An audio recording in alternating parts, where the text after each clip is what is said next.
Fellas, I have to be honest, you're falling behind, you're lying to yourself. So the story was back in August 2020, I'm in the room with my brother, and I can just remember us just seeing tweets about people talking about Dogecoin is going to hit $1. This is when people saying Elon Musk is going to go on SNL, Dogecoin is going to hit $1. People that have never talked about crypto ever in a day in their life, financial literacy, credit, forex, whatever the case may be, they're not becoming crypto wizards because they made a couple money on Dogecoin. Whenever you go on Twitch, you hear, Lil Yachty talking about he making 50 grand on Dogecoin, DDG talking about he making money on Dogecoin. People at your school talking about they making money on Dogecoin. You feel like you lost the train. And that's how I felt, because it was funny that me and my brother was able to actually find out about Dogecoin at 0.00 cents. But we just didn't invest in it. At that point, I wasn't 18, so I didn't have a Coinbase account. And at that point, he just like, you know what? Nah, I'm not gonna invest into it. I'm trying to tell you a story here, right? The story I'm trying to let you know is, it repeats itself. History repeats itself. And what's so funny is that we're now seeing a crypto pump. Right now, we're seeing a crypto pump, and I literally predicted it 4 days before that. I was like, yo, bro, what repeats itself? History. Okay, in 2018, what did people say? Oh, I wish I invested in Doge. I wish I invested in crypto. In 2019, what did people say? Oh, I shouldn't have invested in the Doge. I shouldn't have invested in the crypto. Crypto is a scam. Then in 2020, what did people say? Oh, I should have invested into crypto. I could have been making all this money. And in 2021, what did people say? Oh, crypto's a scam. I shouldn't have invested into it. So what is that saying? That's saying that history is repeating itself, that every 2 years there's a crypto pump. And I was like, yo, bro, if history repeats itself, history is going to repeat itself in 2023. And literally 4 days after I made that prediction, crypto has been able to have a pump. Ethereum going up, Bitcoin going up above $20,000, Crow going up to 11 cents. And what's crazy is that a lot of these coins, they're 10x away from their all-time highs. But this is not really the most part I want to talk about in this video. It's because this video is talking about my $10 million wealth creation and my kind of strategy. So first I want to ask you a question. I want you to really think deep about this. It's not a hard question. No wrong or right answers. How do you know your ABCs? Generally think about how you know your ABCs. What, someone tell you, you find it in a book, your mother told you. Okay. How do you know 5 plus 5 is 10? How? You know these things because someone has told you this. Your mother's told you your ABCs, teachers has told you what 5 plus 5 is, if it being 10. They have told you things to make you competent in ABCs and math. So therefore you're competent in that. Someone asks you a math question, you can answer it just like this. But that's the problem with a lot of things when it comes to people's success, is that you're only as far as you are in life because you've been only told how to get this far. I'm gonna say it again. You are only this far in life because you have only been taught how to get this far. Everything that's within your knowledge, your beliefs, your feelings, your emotions, your drive, the things that you want, it's because someone has told you. You know a guy that's like a forex trader, he probably in that because someone told him how to get into that. Someone told him how to make money. You probably watched the YouTube video. You want to know the guy that's a credit card master that can fix your credit in 30 days? You watch that shit on YouTube. Someone told him how to do that. And the problem is that there's a big information gap. There's an information gap, right? A lot of people are given knowledge that are not going to get the results that they want, so therefore they become discouraged. You know what discouragement comes from? Discouragement comes from lack of knowledge and lack of control. And this is all going to make sense. But you want to know what's also dope? I made most money clicking 3 buttons and being told something, then actually punching the clock. Word of my mom, there's 3 streams of income that made me the most money in my whole life. There's 3 streams of income. Now I can't say 2 of them, my brother. I can't say 2 of them, right? There's 3 streams of income that made me the most money in my life. And I didn't even figure it out. I didn't watch no video. A nigga just told me, he said, yo bro, you just do this, do this, do this, do that. Another nigga told me, okay, you just do this, you do this, you do that. Just made money, right? But there was one that made me money by someone else telling me, but not directly. And I'll tell you the story. and this is all going to make sense within my $10 million wealth creation, was that this was how Dogecoin made me money without me actually investing into Dogecoin. So basically what it was, I saw that Dogecoin went up. Dogecoin's at 70 cents. I'm like, yo, bro, I gotta find the next Dogecoin. I go on Twitter, I look up the Dogecoin ticker symbol on Twitter. I find someone that's talking about Dogecoin, but they're also talking about other meme coins. So then they're talking about SHIB. This is when I invested into SHIB in April. Before SHIB even went mad crazy, invested $100 into it. And now it's very interesting when it comes to investing into these low-key coins, these coins that's not on regular exchanges like Coinbase and Binance. You have to like buy crypto and send crypto to this wallet and then convert the Bitcoin to USD and then buy the USD for the coin. It's a very tedious type of task, but it paid off. But it didn't pay off as, okay, basically I invested $100 into it. And literally in 2-3 days, I lost $50. I'm like, damn. But I'm like, bro, I already did all this work. I'm not gonna pull the money out. That $50 turned into $1,000 type stuff. And then literally after that, I started looking at the other guys' plays. Literally, this guy's just telling me shit. Now he's not telling me, yo, James, blah blah blah, invest in this. He just tweeting out coins, and I'm just like following, you know, saying what he was trading. Then I followed the next trade. I lost $200. But then I did the next trade, and I turned that $200 to $10,000 with Hokito in them, right? So I realized why the rich get richer, because the reason why I was able to be successful in many trades and many opportunities and the things that I've done is because someone just told me. Someone just told me, and that's why I asked you, how do you know your ABCs? How do you know 5 plus 5 is equal to 10? Someone has told you that. And the reason why you are this far in life is because someone has only told you how to get this far. But now let's get to the $10 million wealth creation. Basically, this is the most simple way of I'm going to have a $10 million wealth creation. Basically, it's turn earn income into interest income and then turn that into real estate. But I'm going to break that down a little bit more. So the job is, and I didn't know about the video I made about, you know, dropping out of college, community college, as a computer science student to follow the boot camp. This boot camp has been absolutely amazing and beautiful. Been able to do job interviews. Now the salary range for these job positions, they're really high. It's going to be big, and I'll be making a really good amount of money type stuff. And basically, what I'm gonna do, my plan is, right? My plan, honestly, should I have transparency within like the amount of income? No.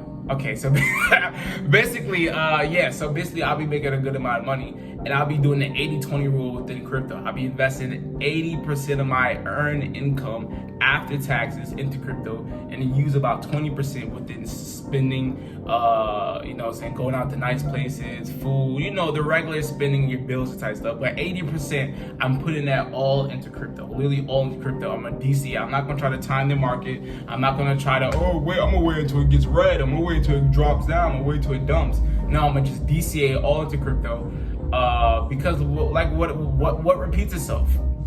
History repeats itself. And once all the newbies, once I hear niggas, once my mans call me and say, yo, bro, this new coin busting, bro, this new coin made me mad money. Once I go to work and niggas talking about crypto, once I'm going on the street and niggas talking about crypto, once I go to Walmart and niggas talking about crypto, I'm like, okay, I'm out. Where am my mom? Once the general public, once my sisters once my family start telling me about crypto, I'm like, okay, it's been a nice run, a nice bull run. I'm out there, you know what I'm saying? And I'm gonna use that earned income that I invest into crypto and use the money that I made from crypto and invest in that into real estate. Now, there's this one area that I believe it is undervalued. It's in Georgia. Like I said, I don't want to give too much of my sauce. I can't give you my whole plan, brother. I can't give you my whole plan. But I have this one area out in Georgia that I think is extremely undervalued. And my plan is to get a home that's around $270,000 to $300,000. That's around a 3 to 4 bedroom house. Put about $20,000 to $30,000 down. Mortgage should be, but I'm a fanatic with this. I already know all the numbers. Mortgage would be about $1,600, and then I'll house hack. I'll live in one room, and I'll rent out the other 3 rooms for about $800. I think $750 to $800 a month. That'll be where I'll be making $200 a month from rent, which means I'll be making $500 profit. But I'll use that $500 to go into utilities. So literally, like, they'll be like the people that's like being tenants in the crib. They'll be paying for the crib, and my strategy with real estate. This is honestly my strategy with real estate. I'm not looking to buy real estate to say, oh yeah, I got 3 cribs. I'm looking for real estate to really park my money and to use the tax benefits, and also that I'm really looking to use real estate as a way to just offset my income and make money. I don't really believe in buying a house to live in it, honestly.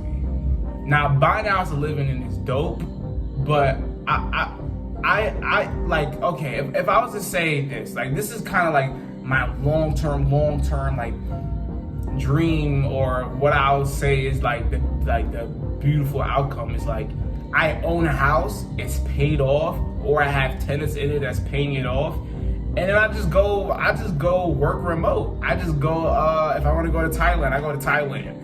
I go to Thailand for a month. I go to Bali for a month. I go to Jamaica for a month. I go to Croatia for a month. I go to Warsaw for a month. I go to Hawaii for a month. Like, where I'm completely physically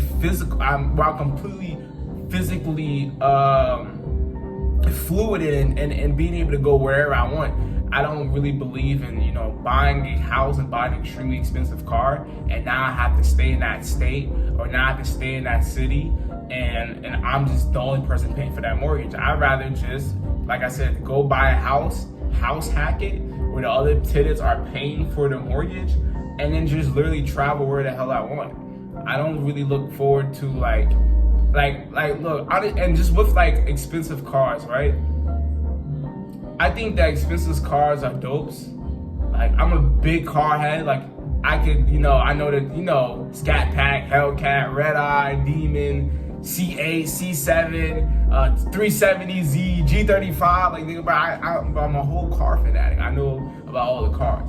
But honestly, like, the 3 things that's very, big values within my life is freedom, but freedom in 3 ways. Time freedom, location freedom, and mental freedom, honestly, too. Those are the 3 biggest pillars and the 3 biggest things I'm going out there. And if you think that buying a nice car where I'm going to be paying $600 to $800 a month is going to allow me to have some type of financial freedom, time freedom, location freedom, then you're truly mistaken. But honestly, look, we gonna buy the sports cars. We gonna buy the AMG C43s and the C7 Corvettes. We gonna do that eventually. But you know what I'm saying? That's not something that I'm really. Even if I'm making like mad money, like a lot of money, I don't really like care to buy like a nice ass car. Like, I love my 2013 Honda Elantra. Like, it hits me from A to B. It feels fast. And this is what I was talking about with my homie Justin. Shout out to my nigga Justin, man. Amazing, man. And I'm like, yo, bro. I asked him, like, I was like, do you feel like your car's fast? He's like, I was like, even with, like, I was like, do you feel your car's fast? Like, yeah, kinda. I'm like, yo, bro.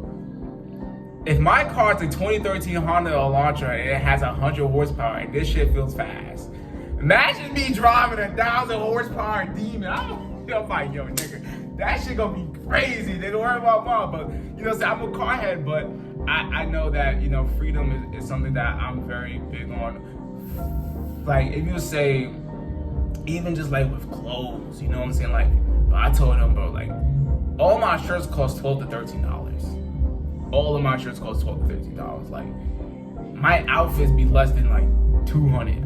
Now, if I have the Dior bag, obviously it's gonna just boost it up crazy. But or the watch is gonna boost it up crazy. But for the most part, the shirt, pants, and shoes, bro, should be mad inexpensive. And I'm like, yo, bro, freedom is really the goal. It's not even freedom and lifestyle is the goal. You know what I'm saying? It's not even the superficial stuff, the materialistic stuff. It's not the car. It's not none of that, you know what I'm saying? It's having the freedom. I also forgot to talk about when it comes to the $10 million wealth creation strategy. It's about the certain businesses that I'm going to start and the timing of the businesses I'm going to start. So I'm kind of going to do like the Iman Gadzhi, Homorzi strategy. Now, if you don't know who those two people are, there's people that are very prominent into the personal finance niche, and they're doing something that I really is like, yo, this is dope. And it's like, even someone on Twitter, you don't know who this person is because he's not like someone that a lot of people on YouTube would know. But his name is Cold Email Wizard. And basically their strategy is that they have a service, then a software, then a consulting all around a specific niche. And what does that mean, right? So Iman Gadzhi, he does social media marketing agency. He has an agency, no, he closed it, but he had a social media marketing agency. Then he came out with a e-learning company called Grow Your Own Agency, right? Where he's teaching people how to be successful within this niche. And then he has a software that helps people being successful in that niche. Use the software specifically tailored for them to be more successful in that niche. You see how he's able to create 3 companies just off of one niche and just off of him actually being really good within that niche, within that industry. Then look at Homorzi. Homorzi, he's very prominent when it comes into the sales and generating leads. He has Gym Launch, right? But then he has Gym Launch as the service. But then he has Allen, which is a software company that helps you generate leads. You see how this all coming foolproof, how you have a service that helps people make money, and then for those people that make money, you provide them a service that solves the same problems that you had when you first started out, and then you also teach them how to do it, and then now you have 3 streams of income just off of one specific niche. So that's also part of the $10 million wealth creation strategy. It's finding a specific niche and solving a specific problem using an agency, becoming very prominent within it, becoming one of the best ones in it, becoming very successful in it, then create an e-learning company or just honestly a course or a community group where I teach people how to make money within that, and then I build out a software that solves specifically that problem. Because think about it, once they hear, okay, someone's doing this, they're making money, and then they get taught about how to make money with that, and then I provide them a software how to make more money with that. I just gave them, I just made one person pay me 3 times. You know what I'm saying? So honestly, that's another part of the the businesses and the companies and a part of the $10 million wealth creation. And it's all the way that I'm timing is all into consideration too. Like I'm not trying to start those type of businesses anytime soon. I'm trying to first just hyper focus on getting the the tech job, the high paying job. Just hyper focus on doing that, and then I'll do the businesses and scale out of it. And what's dope about getting into tech and saying just doing interviews and being around people in the corporate world, you're able to find out a lot of secrets and finesses and things that you can use transferably, right? Now, if you work a forklift, right? If you work at a warehouse, you work a forklift. Unless you start a manufacturing or a logistics company, because you know how to work a forklift, you can't use that within your business. But if you learn data analytics for a healthcare company, you can use data analytics for an e-com company. You can use data analytics for a software company. If you know sales, if you know how to sell insurance policy, you can learn how to sell a B2B software. You can learn how to sell a software as a service. So what's really dope about this is that I'm learning transferable skills that I can absolutely use for starting my business and the things that I'm going to do.